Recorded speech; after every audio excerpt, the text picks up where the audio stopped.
In progress. Welcome back. Let me pull up the slide deck with all your contributions.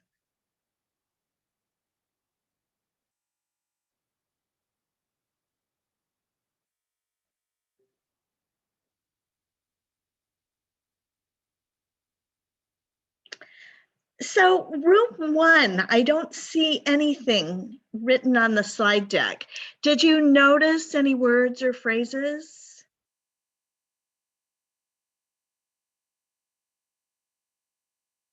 Oh, I think our group just did those like separate collaborative glossaries like on Google Doc. Oh, okay. Can you share some of the words that you all put down? Hannah, what's one word you added? One that stood out to me was involuntary minority.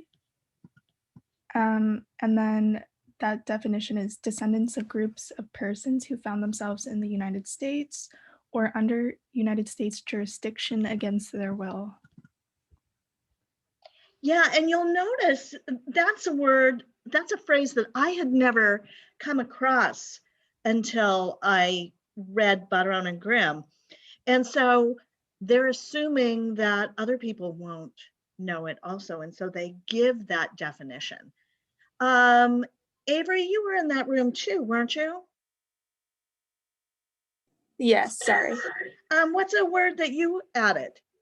I added the word perspective, and I said that it meant, or I found that it meant a particular way of regarding something or an understanding of the relative importance of things. And then I added that it's something that is developed over life experiences and influences.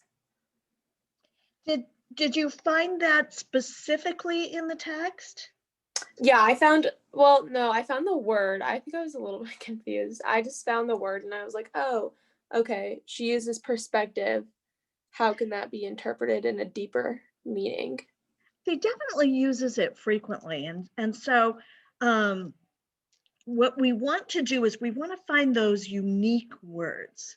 And so perspective may be a unique word, but it also may not be. So Kiana, you were in that room also, yes? Yeah, I was. Did you add a word? I added color blindness, which the article said was a way of avoiding the mess of racial history by pretending racial differences don't exist. Yes. And that is a definition taken directly from the text, which is what we really want to do in this first round of the glossary, looking for those unique, discipline-specific words and phrases.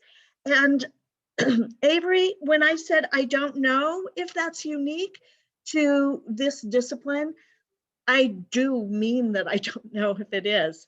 And so, like we're looking for that and see if they include something like this. Some sort of definition in there, because we want to take our definitions from scholarly material for this glossary. Room two, you want to talk about one member of your group, you want to talk about the words that you chose. I see involuntary minority there and color blindness. Talk about the other words.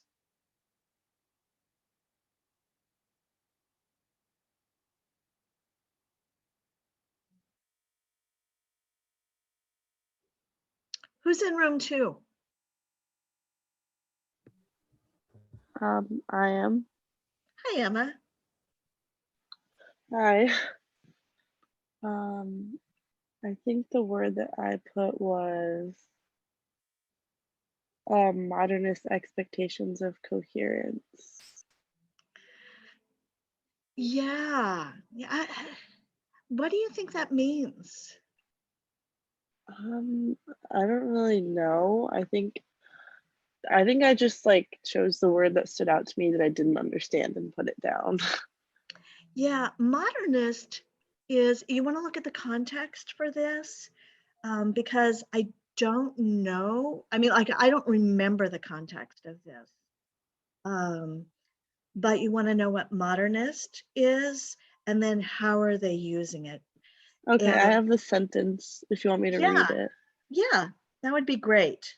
Okay, so it says, in foregrounding our differences as well as our mutual vision, we create a sometimes bumpy ride for the reader, interfering with modernist expectations of coherence, yet exposing the seams we think our readers need to see in order to understand how the fabrics of our personal and professional lives connected.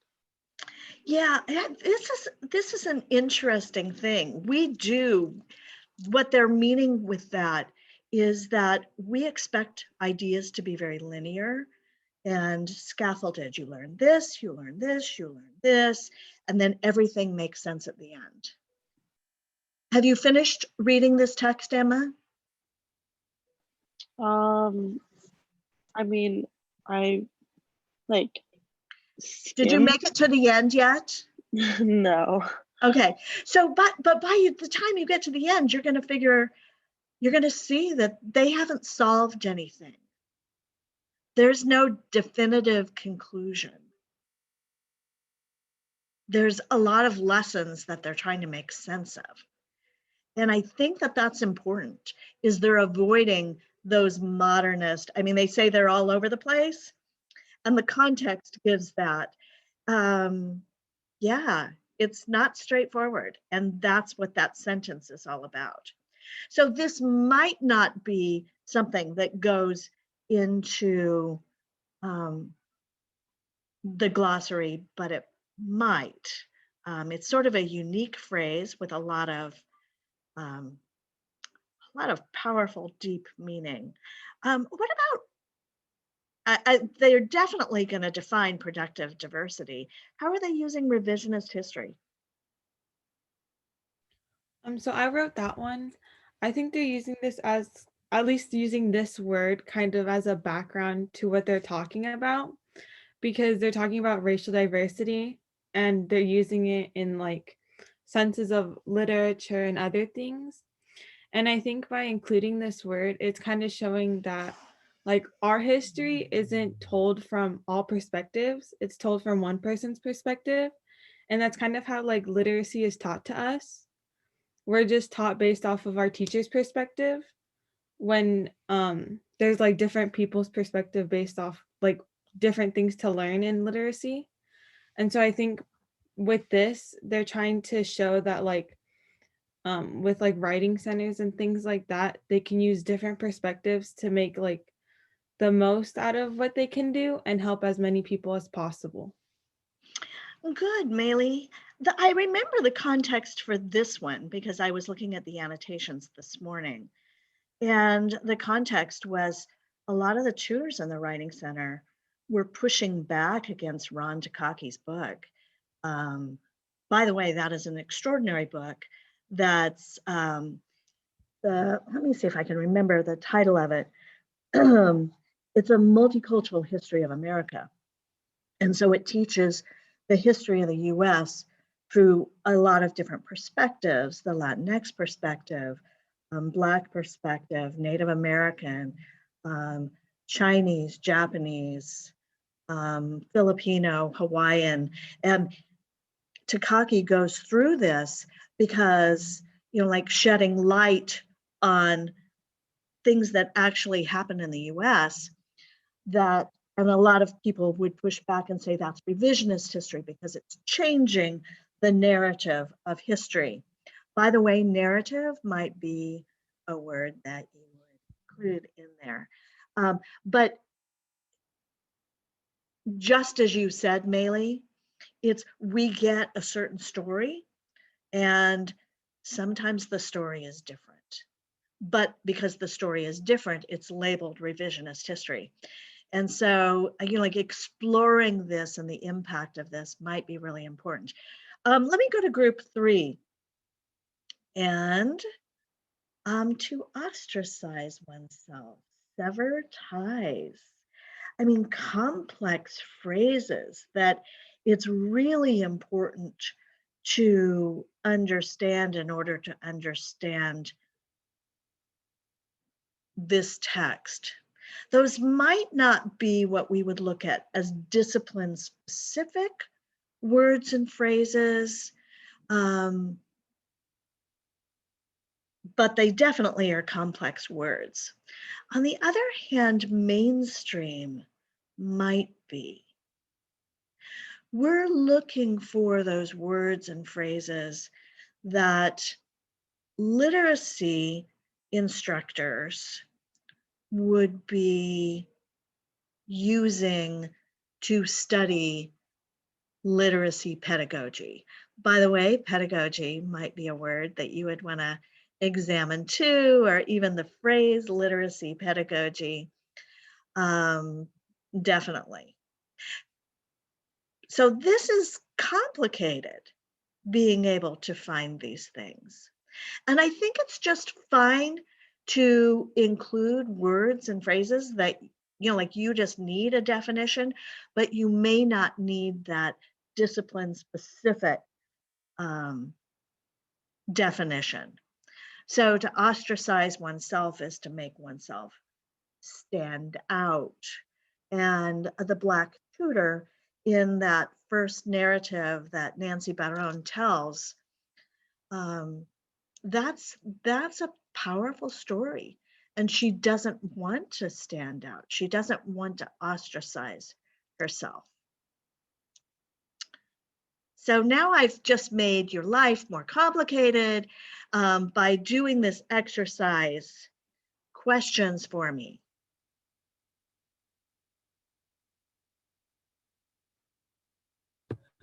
I have a question. Yeah, oh yeah. In the assignments for this module, it says that you've assigned someone the group leader. How will we know who that is? Oh, you don't know. Okay, I will, I actually can let you know just this very minute. Although some of you won't be in this room. Can I access Canvas? No, I can't access Canvas while I'm in the PowerPoint. I'll send an email. Elia, by the way, you are a group lead for your group. The role of the group lead is very basically, you're not in charge of making sure everybody does their work because you'll all be graded individually. And I hope you'll collaborate and talk to each other. The group lead, your chief role is to post a link to the, like every round of the assignment in the assignment submission link on Saturday. So basically I chose people who were really good at posting things on time, and which is a lot of you, but that's it. Does that make sense? Elia, I just happened to remember that you were, so there we go. Thank you. Any other questions? Let me stop share because there are a couple of other things that I definitely wanted to cover. And let me do a different kind of share. What do introductions do?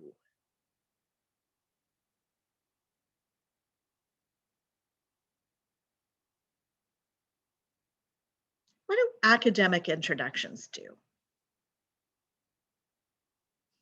You can put it in the chat or you can unmute yourself and let me know.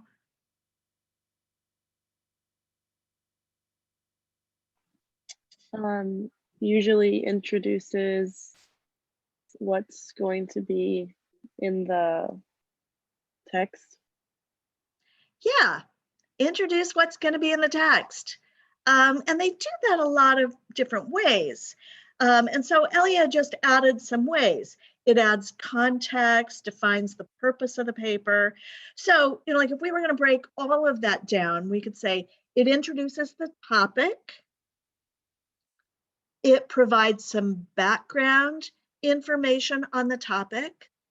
Teresa Tony would say it reviews what others have said on that topic. And so it introduces the topic, reviews what others have said on the topic. Teresa Bottoni would also say it shows why that topic matters, shows the importance of it. And we can definitely see, yeah, and it helps preview, Riley just put down, helps preview how the essay will be organized. Absolutely. So topic, background information, what others have said on the topic. And that would include the contextual areas. It defines the purpose of the paper, where it's going, even how it will be organized. And Emma added, it makes a claim. And so if we're looking at racial diversity in the Writing Center, which presumably you are, you can see that the introduction lasts a very long time. So the introduction isn't just this first paragraph where Barón and Grimm introduce themselves. It also includes a story to begin, where they provide the narrative of the Black tutor and Barón's response to it. By the way, this is personal experience as a type of evidence. And the quote at the beginning, narrative provides a way to speak things. And what kind of evidence is that? It's an epigraph, is how it functions, but what kind of evidence is that?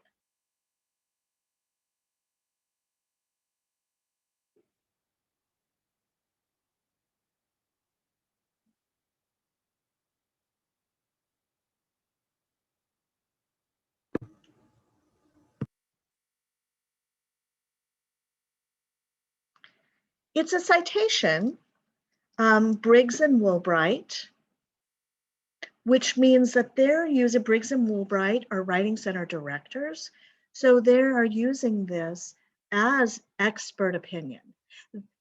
Basically, they're saying, I didn't make this up. Briggs and Woolbright say this is what narrative does. And so it's evidence that the way they plan to organize this paper is legit. Other scholars have done this. So that introduction continues. You have story, story, story. And finally, Barón starts adding other things. By the way, white prose would be a term that you might want to look at. And they cite somebody. I don't see where they say who this is. Black, an author there, expert opinion. And then they start adding all kinds of expert opinion. They define color blindness. And then they start adding information from Stephen North, expert opinion, Bawarshby, Pelkowski, Grimm, Condon and Condon, the New London Group. They've got all kinds of experts. These are scholars in the field that they're discussing. But here is this last paragraph is where they're going. So they're laying out, here's what other people have said about diversity. Diversity in a writing classroom, diversity in a writing center. Here's what other people are saying on this topic.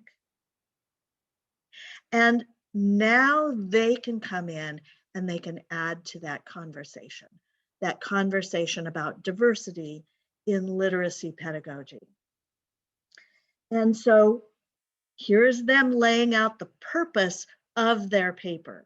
In the remainder of the article, we reflect on our experience of moving in one writing center from a theoretical commitment to productive diversity to actual social change. That is their purpose. They're going to reflect on this. And you'll notice they're super, super specific because that's what academic writing does. It lays it out really clearly. And then they start to qualify. We can't provide a neat 5-step experience for others to follow. So we're going to structure our discussion around 4 lessons we learned from this experience. And so again, here's our format. And you might have noticed as you were reading that they name them in the subheadings. Lesson 1, lesson 2, lesson 3. And now they're going to give you their argument. In deliberately trying to address race in our training over the last 6 years, the biggest challenge was accepting we were a lot further from the goal of productive diversity than we imagined. So here's what we learned. Here's our big takeaway. Yeah, we've got a long way to go. And then they expand that. They sort of repeat that phrase in 2 more ways. They say, this doesn't happen easily. It doesn't occur by reading a book. It's not a one-time event, but a continual process that we're still engaged in today. And so they lay out in this introduction, here's where we're headed. Here's what we learned. We've got a long ways to go. 20 years later, they still have a long ways to go. And Nancy Grimm and Nancy Barone are still writing about this.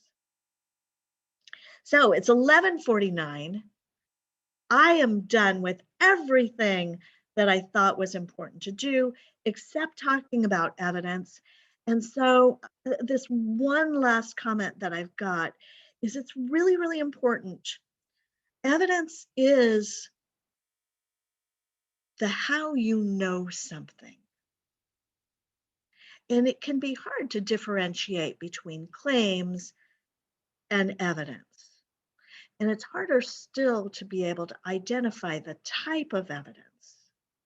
We're not done talking about evidence or types of evidence. And so we'll continue to work on that as we move forward. I'm all done. I will stick around if you've got some final questions. Otherwise, you are free to leave your laptops.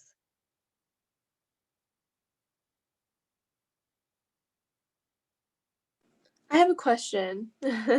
Yes. Would things like, I just want to give you a few of my words to make sure I'm on like the right page. So I added invisible foundation. Would that be a word that would work in the glossary? That isn't necessarily a disciplinary term, a discipline-specific term. It's Okay. something that you could define, but it wouldn't be one of those terms that you would want to really develop.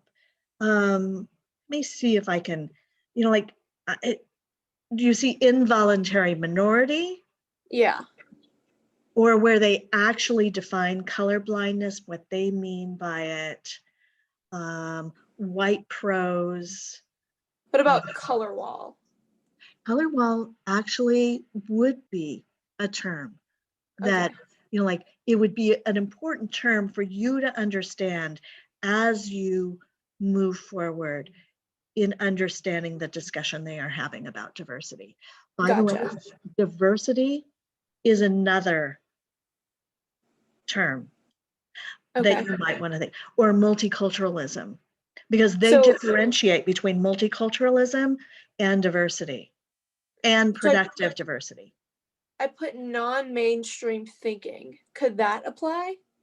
Because in the context, I feel like it was very much about the conversation of diversity. Yeah, I think that would be a term. It might be difficult to find definitions for Yeah. it in the literature, but start looking at mainstream, because that mainstream in literacy education. Okay. And I think that you'll find things there. And definitely, gosh, I'm trying to think if, Avery, you were in Hip Hop Planet, right? Yes. I think Wynn might talk about that. because he talks about changing the canon. You probably looked at some slide decks, so you know a little bit about what Wynn was talking about. Okay. Yeah. Great. Okay, thank you so much. Terrific. Have a great rest of your week, Avery. You too. Bye-bye.